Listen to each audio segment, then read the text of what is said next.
കൃപാവരം ജ്വലിപ്പിക്കണം എന്ന് നിന്നെ ഓർമ്മപ്പെടുത്തുന്നു. നിന്നിൽ എന്ത് തന്നിട്ടുണ്ട്? കൃപാവരങ്ങൾ തന്നിട്ടുണ്ട്. പരിശുദ്ധാത്മാവിനെ പ്രാപിച്ചവർക്കെല്ലാവർക്കും എന്തുണ്ടെന്നറിയാമോ? എല്ലാ വരങ്ങളുമുണ്ട്. സ്തോത്രം. അതുകൊണ്ട് തിമോഥെയോസിനോട് പറഞ്ഞ്, നിനക്ക് സ്തോത്രം പരിശുദ്ധാത്മാവിനെ തന്നിട്ടുണ്ട്. പരിശുദ്ധാത്മാവ് തന്നത്, പരിശുദ്ധാത്മാവിന്റെ വരങ്ങൾ നിന്നിൽ തന്നിട്ടുണ്ട്. പക്ഷേ അത് നീ ജ്വലിപ്പിക്കണം. ഹല്ലേലൂയ. ഏത് കൃപാവരമാണോ നിനക്ക് ആവശ്യമായിരിക്കുന്നത്, ആ സാഹചര്യത്തിൽ, ആ അനുഭവത്തിൽ അത് കൃപാവരം ജ്വലിപ്പിച്ചു തരുന്ന ഒരു ദൈവമുണ്ട്. ഹല്ലേലൂയ. എന്ത് ചെയ്യണം?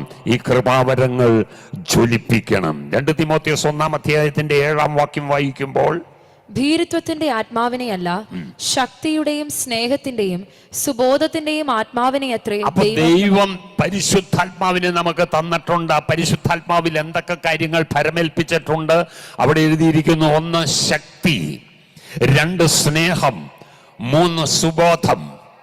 ഹല്ലേലൂയ. ഇല്ല എന്ന് പറയരുത്. പരിശുദ്ധാത്മാവിനെ പ്രാപിച്ചിട്ടുള്ളവരുണ്ടെങ്കിൽ ഇത് 3 അവരിലുണ്ട്. ഹല്ലേലൂയ. എന്തുണ്ട്? അവർക്ക് ശക്തിയുണ്ട്.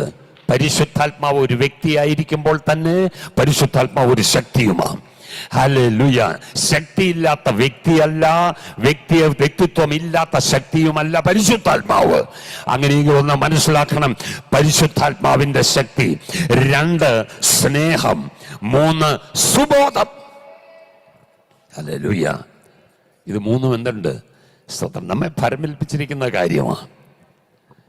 ഇതിനെല്ലാം നമ്മൾ കണക്ക് കൊടുക്കേണ്ടി വരും. പഴയ നിയമത്തിൽ 12 ഗോത്രങ്ങളിൽ നിന്ന് ലേവി ഗോത്രത്തെ വ്യത്യസ്തമായി വേർതിരിച്ച് അവർക്ക് ചില പദവികൾ ദൈവം നൽകി കൊടുത്തു. മാത്രമല്ല മറ്റുള്ളവർക്ക് കൊടുക്കാത്ത വലിയ ഉത്തരവാദിത്വങ്ങളും. അങ്ങനെയെങ്കിൽ പുതിയ നിയമ ഭക്തന്മാരായിരിക്കുന്ന എനിക്കും നിങ്ങൾക്കും ദൈവം തന്നിരിക്കുന്ന പദവി വലുതാണ്. മാത്രമല്ല ഉത്തരവാദിത്വങ്ങളും വലുതാണ്. ഇത് മറ്റാർക്കും കൈമാറിയിട്ടില്ല. ഇത് കൈമാറിയിരിക്കുന്നത് എനിക്കും നിങ്ങൾക്കുമാണ്. അങ്ങനെയെങ്കിൽ അത് ഈ നാളുകളിൽ ആ ശുശ്രൂഷകൾ നിറപടിയായി നിവർത്തിച്ചെടുത്ത്, അല്ലെങ്കിൽ നല്ലവനും വിശ്വസ്തനുമായ ദാസനെ, നീ അല്പത്തിൽ വിശ്വസ്തനായിരുന്നു, നീ അധികത്തിലേക്ക് പ്രവേശിക്ക എന്ന് പറഞ്ഞ് ദൈവം നമ്മെ അധികത്തിന് വിചാരകരാക്കി മാറ്റുന്ന ഒരു ദിവസമുണ്ട്.